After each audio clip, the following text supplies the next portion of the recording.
Om Namo Bhagavate Vasudevaya. Om Namo Bhagavate Vasudevaya. Om Namo Bhagavate Vasudevaya. Om Namo Bhagavate Vasudevaya. Om Namo Bhagavate Vasudevaya. Om Namo Bhagavate Vasudevaya. Reading from Srimad Bhagavatam, Canto 1, Chapter 2, Text 9. Dharmasya hi apavargasya na artha arthaya upakalpate na arthasya dharma ekantasya kamaha labhaya hi smritaha dharmasya hi apavargasya nartharthayopakalpate narthasya dharmaikantasya kamalabhaya hi smritaha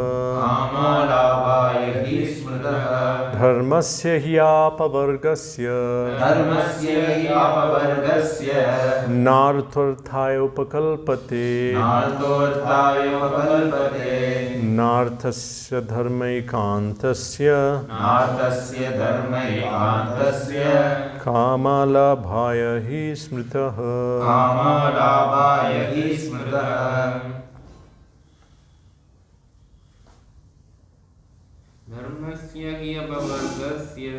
dharmasyapavargasya nartharthayopakalpate narthasya dharmaikantasya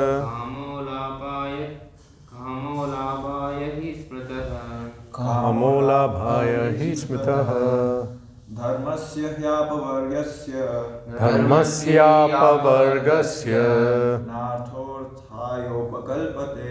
nartharthayopakalpate narthasya dharmaikantasya kamolabhaya hi smritaha kamolabhaya hi smritaha Dharmasya narthorthayopakалpate narthasya dharmaikantasya kamolabhaya hi smritaha dharmasya occupational engagements he certainly apavargasya ultimate liberation na not artha end arthaya for material gain upakalpate is meant for na neither arthasya of material gain dharma ekantasya for one who is engaged in the ultimate occupational service kama sense gratification labhaya attainment of he exactly smritaha is described by the great sages. Translation and purport by His Divine Grace Srila A.C. Bhaktivedanta Swami Srila Prabhupada. All occupational engagements are certainly meant for ultimate liberation. They should never be performed for material gain. Furthermore, according to sages,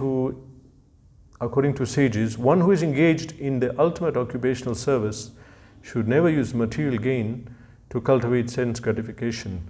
Purport. We have already discussed that pure devotional service to the Lord is automatically followed by perfect knowledge and detachment from material existence. But there are others who consider that all kinds of different occupational engagements, including those of religion, are meant for material gain. The general tendency of any ordinary man in any part of the world is to gain some material profit in exchange for religious or any other occupational service. Even in the Vedic literatures, for all sorts of religious performances, an allurement of material gain is offered, and most people are attracted by such allurements or blessings of religiosity.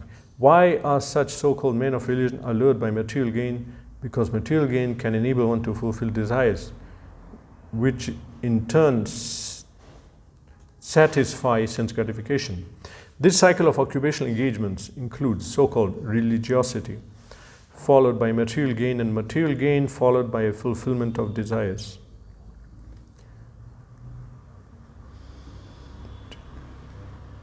Sense gratification is in the general way for all sorts of fully occupied men. But in the statement of Sutta Goswami, as per the verdict of the Srimad Bhagavatam, this is nullified by the present shloka.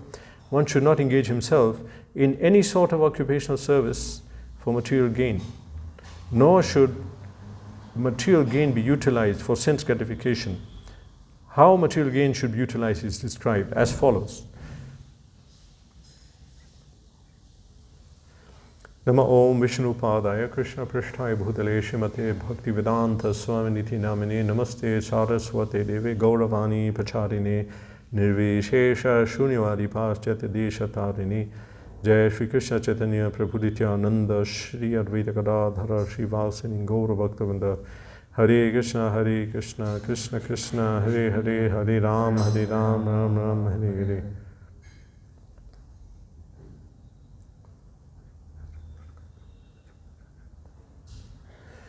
Dharmasya apvargasya nartharthaya upakalpate narthasya dharmaikantasya kamo labhaya hi smritaha. All occupational engagements are certainly meant for ultimate liberation. They should never be performed for material gain.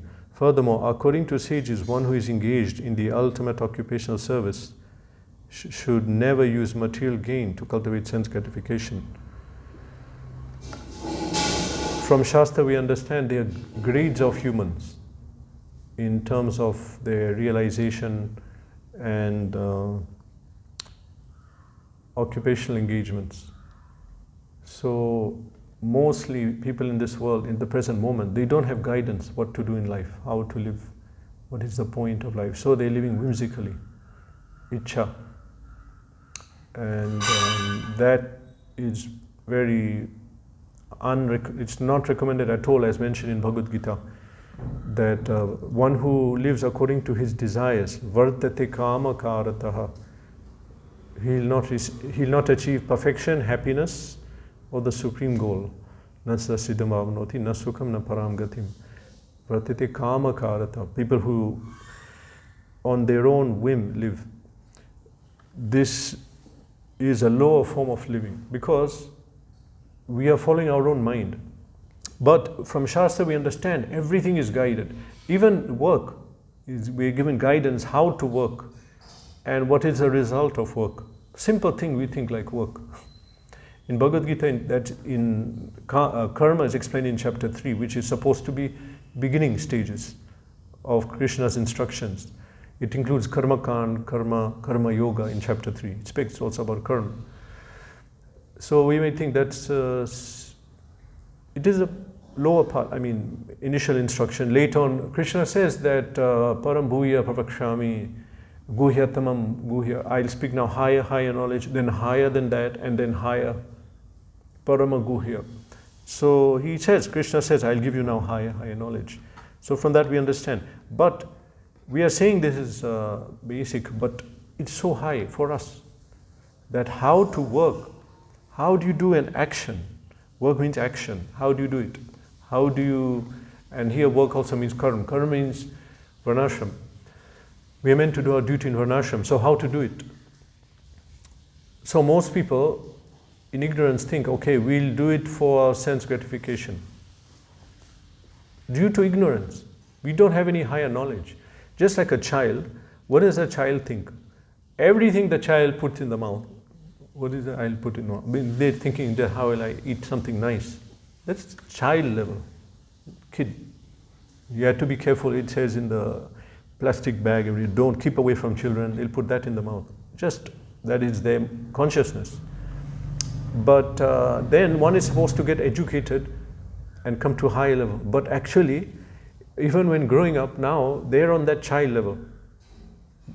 They may not talk and act like a child, but it's the same thing. How I'll eat something nice,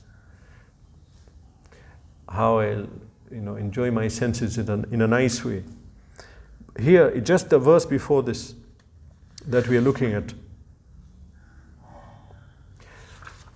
the point is made that karma, the varnashram dharma we do, or you can take it to mean in a perverted way, the modern occupations we do, modern work and religious functions we do, should awaken love of God. That is a previous verse. It should awaken love of God. What are you doing? How is it awakening our taste for Krishna? No, it's not. Shrama eva hi. It's a waste of time, according to Srimad Bhagavatam, highest Purana, highest scripture in the Vedas. Idam Bhagavatam Purana Brahma Samitam, Brahm Samitam.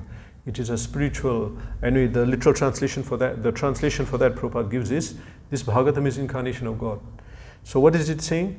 That if we do any action, any karma, any work, occupation, or any religious function or ritual or anything, which is not ultimately invoking consciousness of Krishna, or specifically speaking, not awakening Vasudeva Katha Ruchi, not awakening our desire to hear from Krishna, about Krishna, to hear about Krishna, that is waste of time.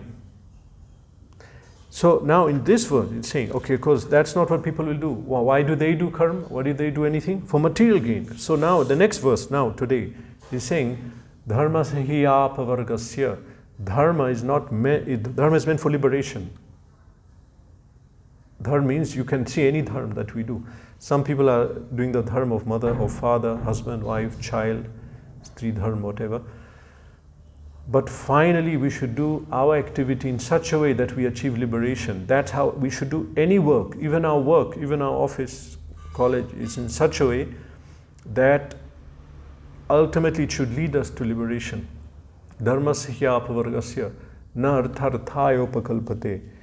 It's not meant for getting material gain. The religious process we do and the work we do is not meant for getting some material benefit. That is tendency of the jiva, as Prabhupada said, that what we say the four vices, what we call the four regulative principles, those vices, that is the tendency of the jiva, baddha jiva. Anybody with a material body, those will be the four demands, that will be that. But through higher knowledge of Veda and through realization, one has to understand there's a higher goal. There's a higher goal. And because, how will we know that? Expanded consciousness. At the present moment, at a lower level, the child just thinks about himself.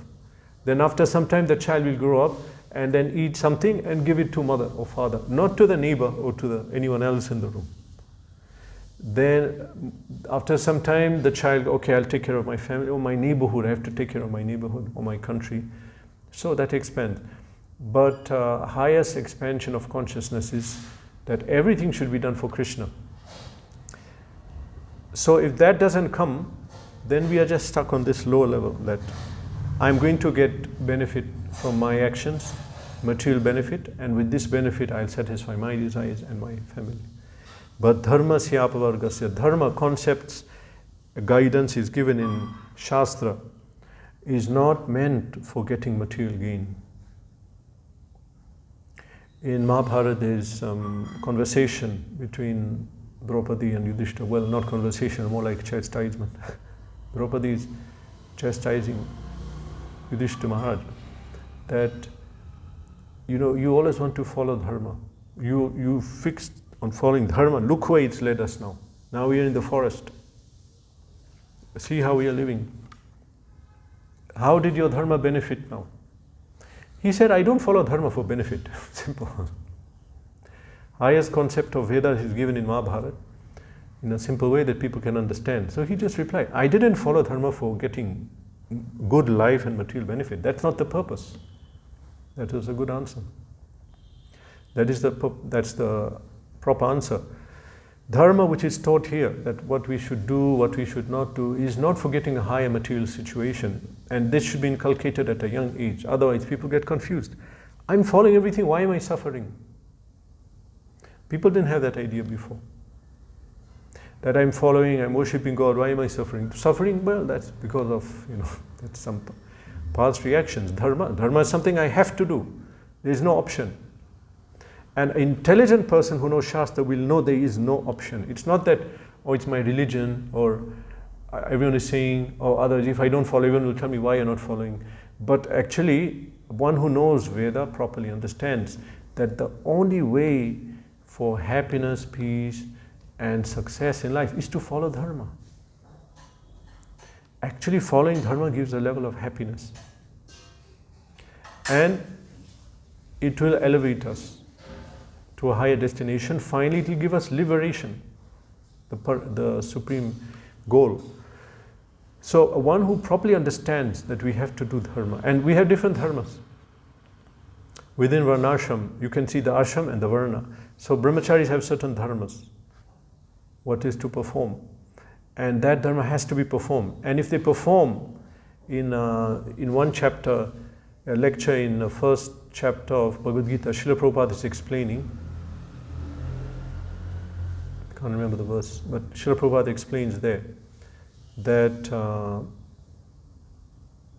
Gandhari attained great power due to following her Dharma, such that she empowered Duryodhana to almost be invincible. And then Krishna intervened. We know the story. So she followed. So there Prabhupada made the point that, you see, a brahmachari, grihastha, vanaprastha sannyas, woman, if they follow their dharma, they will all attain powers. They will be empowered in certain ways. Even women in their own way. If they follow, they'll also attain perfection. So by following Dharma, a Jeev can reach a higher state of existence. At the present moment, we are servant of our senses. That's a very difficult way to live because they demand and we cannot refuse. But we have to have a higher goal. Higher goal is I have to do my Dharma. And at one level, Dharma means because Dharma is, Sanatan Dharma, we have to follow Krishna and awaken our Krishna consciousness. That is Sanatan Dharma. But at the present moment, we may not be on that level. Therefore, Varnashram, at least follow your brahmachari dharma, your grihastha dharma, follow that properly. And also included in Dharma, as Prabhupada mentions in a purport in chapter 3 of Bhagavad Gita, that Dharma is also Guru's order. So Guru's order and Varnashram order, that is there. For us, Srila Prabhupada has given injunction, or whatever authorities we have given orders, so that has to be followed. That is our Dharma. It is something we must do. And and that has to be inculcated in our mind. And therefore, Srila Prabhupada, as two of the songs we have in our morning program are glorifying Sri Guru. Guru Mukha Padma Vakya Tititlekare Aikya. I will make the words emanating from my Guru one with my consciousness. It is my life, it is my breath, it is my prana, life force. So the idea is that at a young age, the children, anyone should be inculcated to understand that we have to follow Dharma. And as we mentioned that if one has deeper knowledge of Shastra, the whole idea, they can understand there is no other way to be happy. There is no other way, because happiness means at least you get your basic needs. So the evam pravartatam chakram, that in chapter 3, the chakra is given. Do your yagya karma samudbhava. So you do your karma, do your work not as in, it's varnashram. Or and then that is equivalent to yagya.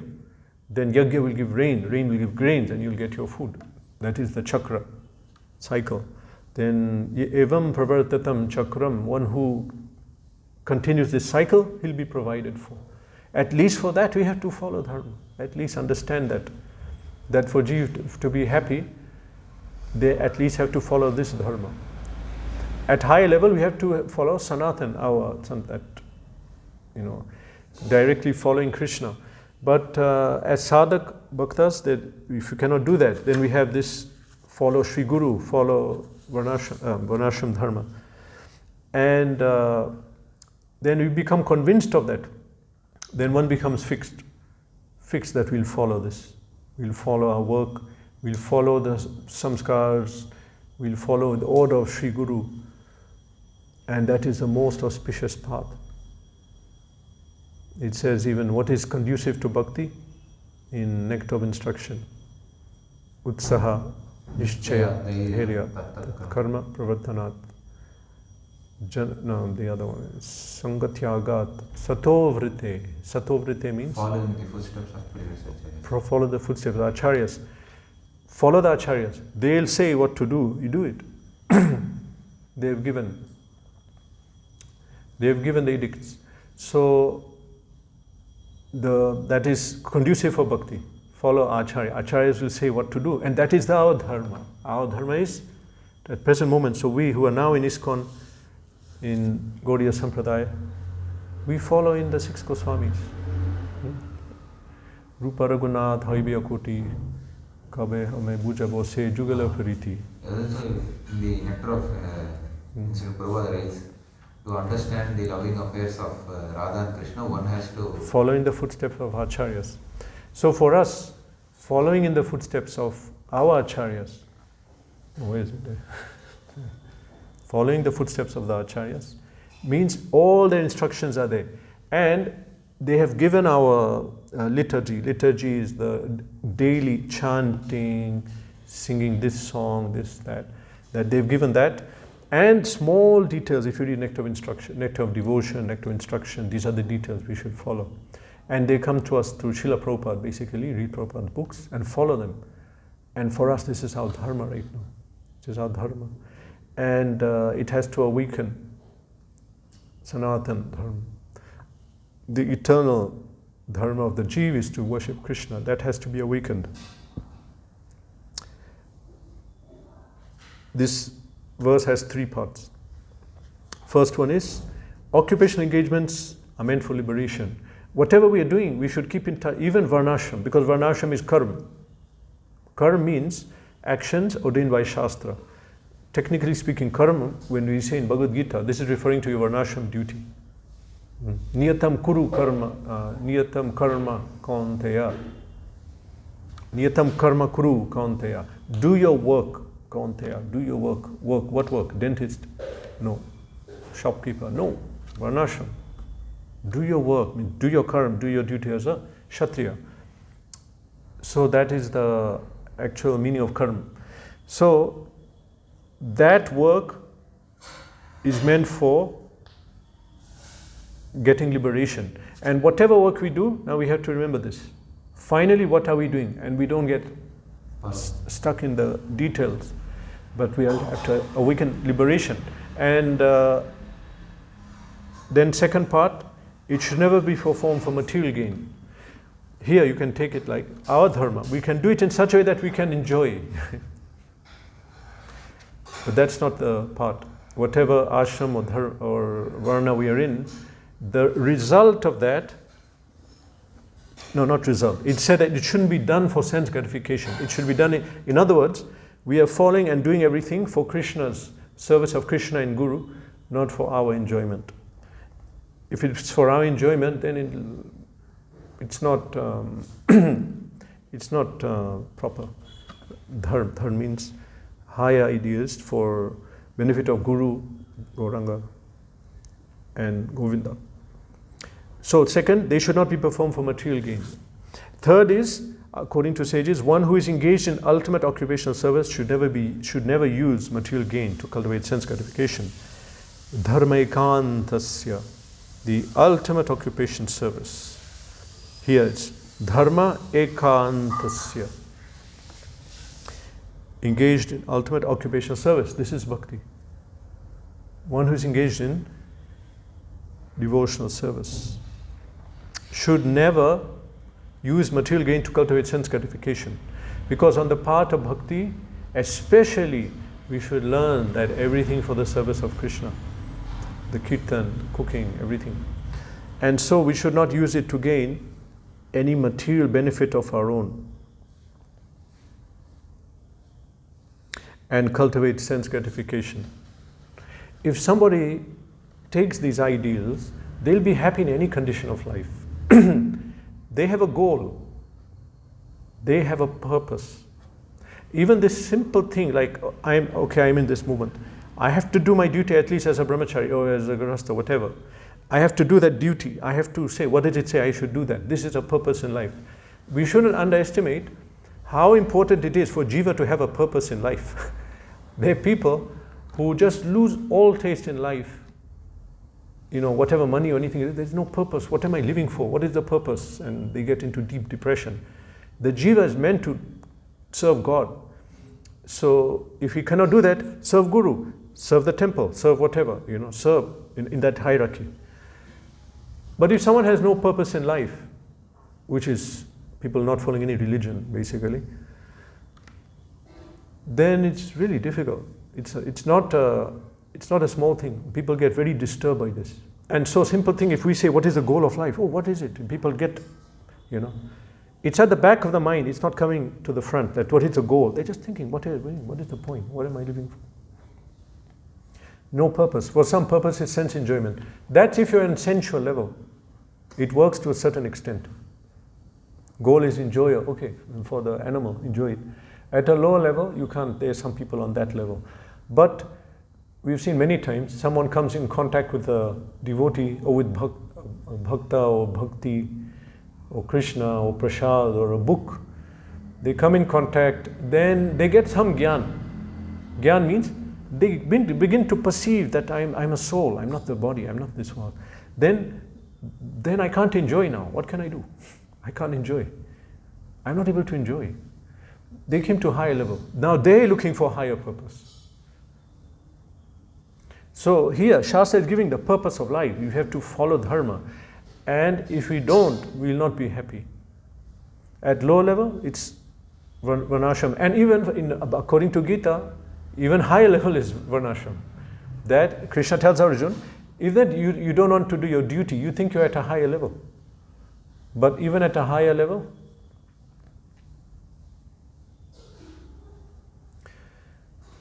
doing what is that? To do your duty for others' benefit. Just to show others. That verse in Gita is there. I can't recall it. Yeah.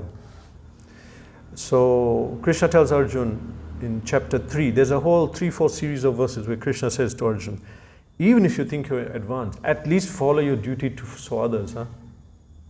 He says, Yada achariti shreshtas, tatat evata rajana, sayat pramanam kurute, lokastad anuvartate.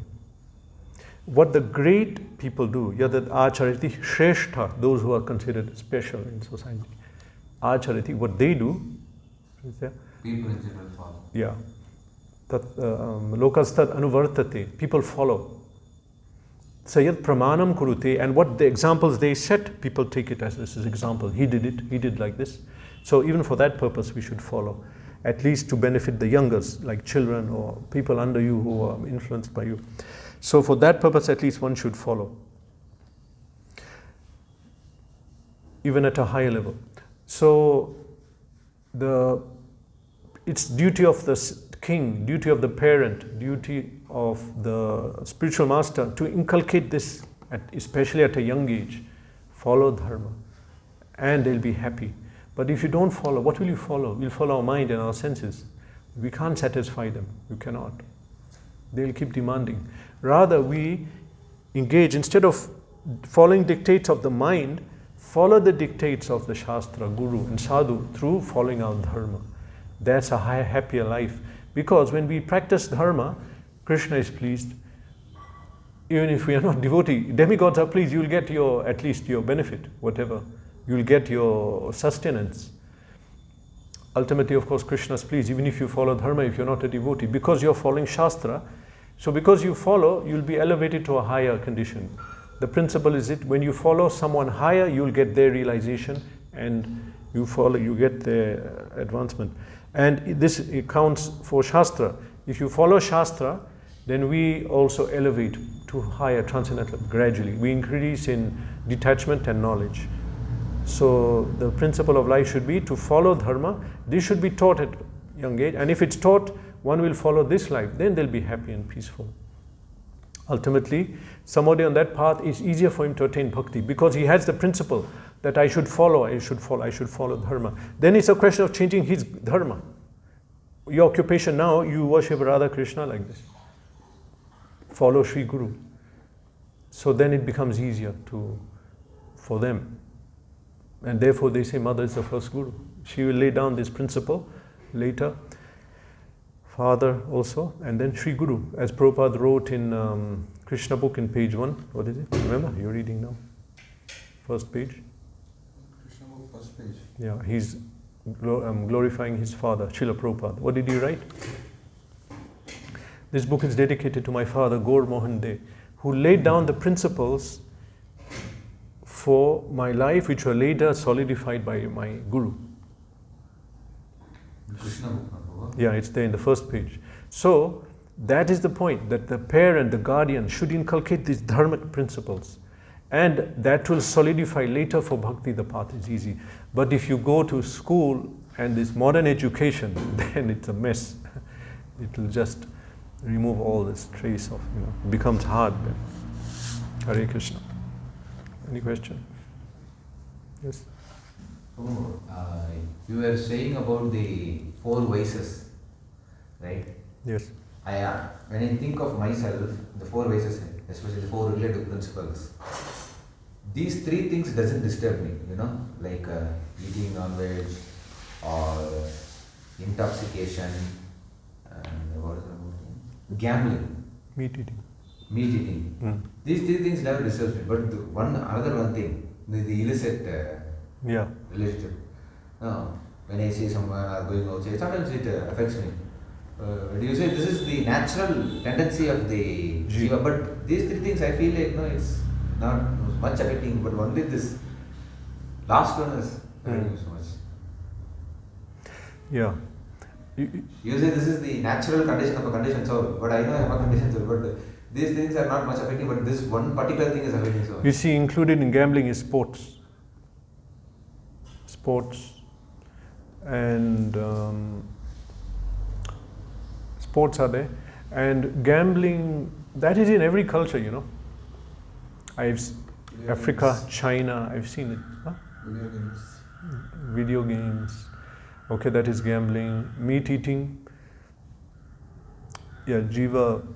Yeah, that means if you're saying that because you're born in Vedic culture, which is good, you see. This is the benefit. Here, even in India, still it's maybe not so widespread, but it's quite common still. People want to eat meat or have alcohol. It's a little hidden affair. Somehow I see these liquor stores are never full like more supermarket. Maybe they go at night or early morning, when people are not looking. They have the glass windows. And it's still a hidden affair. Illicit relation, gambling, toxic. This is inculcated in people. This is part of the dharma. I remember I was in hostel here in India, in North India, some 2 years, then 2 years in day school, and big contrast, because then I studied abroad also. Big contrast was that there was a male and female society. They never mixed. There was no interaction at all in our hostel between the male and female. It was considered very low class even to try and speak or to interact in any way. It was considered very low. So that there was that heavy idea, such that no one can think of anything, because society was like that. We were brought up like that. We didn't even know the names of the other classmates. So that's part of the dharma. That's why those tendencies are different. So you're saying those other 3 you are not disturbed, and that's why I'm saying is because it's brought up like that. That it's not there. You are not in contact. It's not in the society. If it went on, it was going on underground. But if it was open and a father, everyone was, or at least your neighbor, it was open, then it was not going to be so easy. Also, we are talking about grades of people. For mass of people, these are the vices. And most of population are Shudras. As you go down in the Varnas, they are more and more in Kali, but of course in other yugas it's different. So this is referring to them largely. There will be people who may past life practice or their guna, whatever karma, in this life are not as attracted to those things. Mass of people are. Srimad Bhagavatam ki jai.